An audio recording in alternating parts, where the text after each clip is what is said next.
Hola, ¿qué tal? Bienvenidos a todos. El día de hoy vamos a ver el tema de polinizadores y contamos la presencia de un biólogo con énfasis en conservación directo desde Cali, Colombia, Luis Felipe. ¿Qué tal, Pablo? Mi nombre es Luis Felipe Estrada, vengo de la ciudad de Cali, soy biólogo con énfasis en conservación. He trabajado con polinizadores, sí, con abejas, en identificación y demás. Así que qué mejor que tener a Luis Felipe con nosotros. Entonces vamos con la primera pregunta. La primera pregunta es igual, la más sencilla es, ¿qué es un polinizador? De la forma más sencilla que lo entiende un niño, ¿qué nos dirías? Pues los polinizadores son cualquier organismo vivo que están transportando polen de una flor a otra flor. Los polinizadores son accidentales, ellos no lo están haciendo puntualmente para mover el polen, sino que están alimentándose. Y al alimentarse de una misma especie o de especies distintas de plantas, van a mover el polen en sus cuerpos, ya que las plantas se han desarrollado estructuralmente para que ese polen se pegue a ellos, a sus cuerpos, cosa que cuando se muevan lo transporten como tal. Y esa es la polinización. Segunda pregunta, ¿qué tipo de polinizadores hay, Luis? Ya, bueno, las abejas son las mundialmente conocidas como polinizadores, ¿verdad? Pero como lo dije por definición, los polinizadores vendrían siendo todos los organismos que lo hagan. Entonces tenemos abejas y toda la diversidad de abejas que existe, que no solo es la abeja de la miel que conocemos tradicionalmente, sino que hay muchísimas especies de abejas. Tenemos otros grupos de insectos y así como tenemos en estos invertebrados, también tenemos en otros grupos animales, como lo son las aves. Los colibríes, por ejemplo, son polinizadores Sí. también muy importantes. Tenemos también mamíferos como los murciélagos, que son muy importantes en la polinización de cactus, por ejemplo. Y dentro de los mamíferos también hay muchos mamíferos arbóreos que también funcionan como polinizador, que cuando se van a comer el néctar de las flores, quedan su cara pues súper llena, amarilla de polen, y cuando se van a comer a la otra, pues ahí transportan todo este polen. Y están polinizando. Y ahí me quedó una duda para mí. Dependiendo de las plantas, ¿hay diferentes polinizadores? Bueno, sí, todos están buscando un mismo recurso, que es el néctar, ¿no? Son azúcares. Entonces, lo que se ha visto es que las abejas, sí, pues pueden tener una diversidad de flores a las que visitan, ¿cierto? En preferencia como de la línea de los colores amarillos, amarillos principalmente. Sin embargo, hay algún grupo de abejas como las euglosas, que son las abejas de las orquídeas, que trabajan justo solo para las orquídeas. Entonces hay cierto tipo de relaciones entre los grupos y los demás. Los colibríes, por ejemplo, sabemos que se alimentan de las flores que son alargadas, que les permiten que ellos introduzcan todo su pico, y la mayoría de ellas son de colores fucsias, rojizos y por esta línea.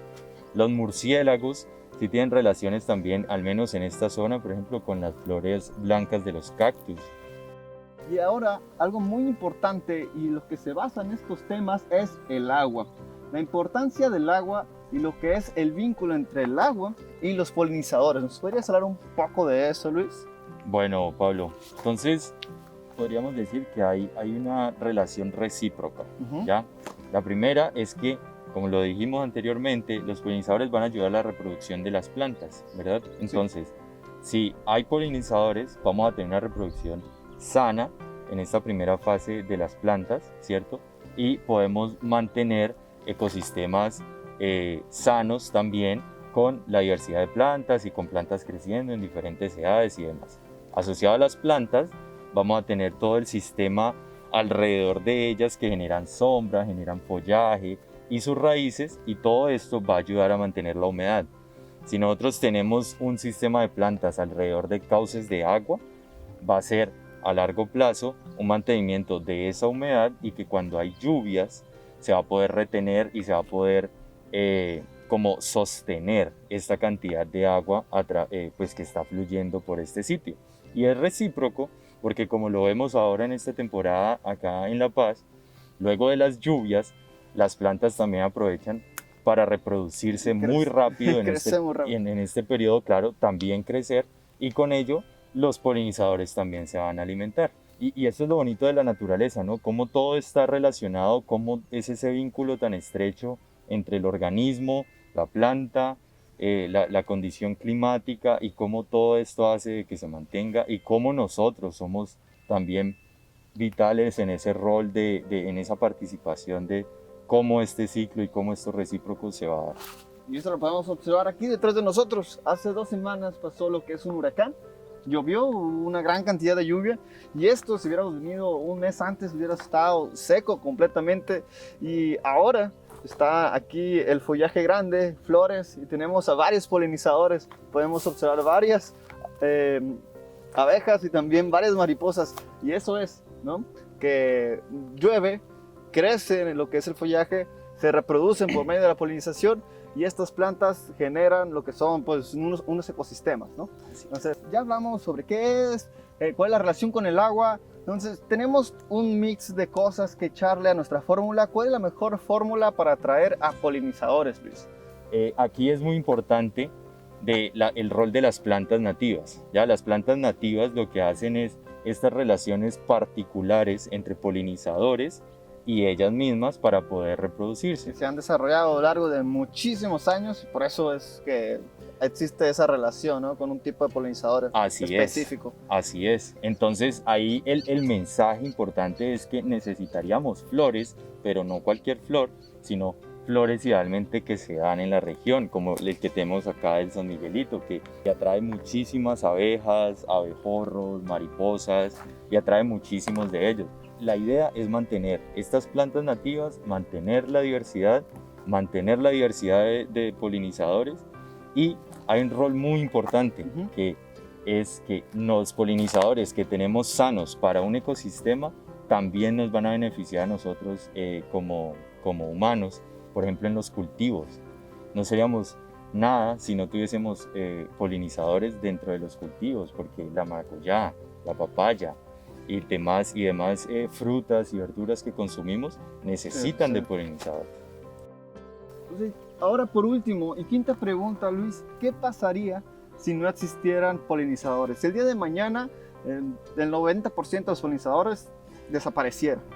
Si no hubiese polinizadores, como lo decíamos, no podríamos tener cultivos, por ejemplo, de frutas, de verduras y todo lo que a esto asocia alrededor, ¿no? Nuestros alimentos, porque si no tenemos cultivos, tampoco vamos a tener cómo alimentar los ganados que hay, ¿sí o no?